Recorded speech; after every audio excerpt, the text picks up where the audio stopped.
علماء کرام نے قرآن و سنت کی روشنی میں توبہ کے لیے یہ فرمایا ہے کہ یہ 3 چیزوں کا نام ہے، یعنی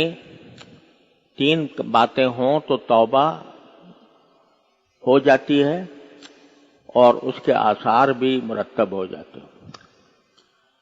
ایک یہ کہ جو کچھ گناہ ہوئے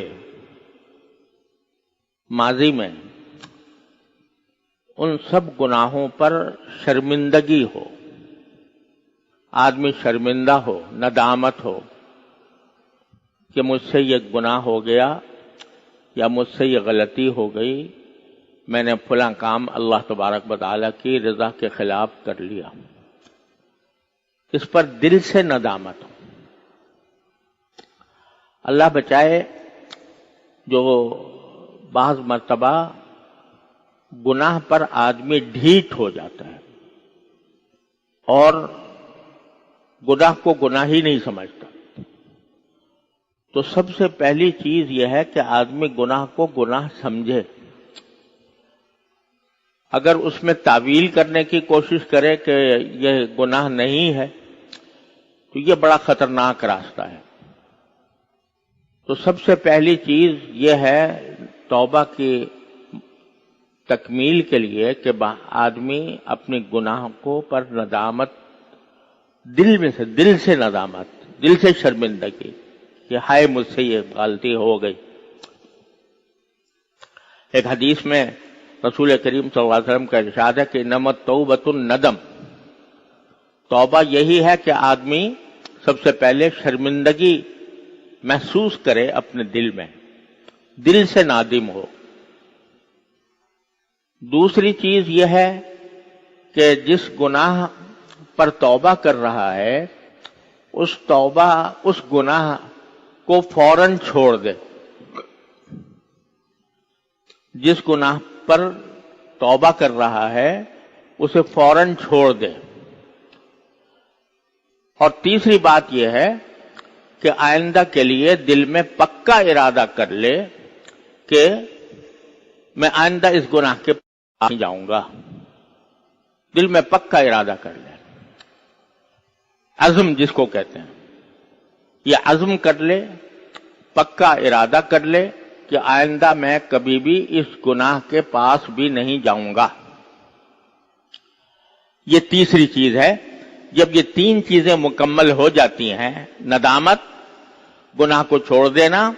اور پھر آئندہ کے لیے یہ عزم کر لینا کہ میں یہ کبھی گناہ نہیں کروں گا۔ میں آج کل کی مثال میں عرض کرتا ہوں کہ 2 قسم کے گناہ ایسے ہیں جس میں بہت زیادہ ابتلا ہے، ایک آنکھ کا گناہ اور ایک زبان کا گناہ۔ آنکھ کا گناہ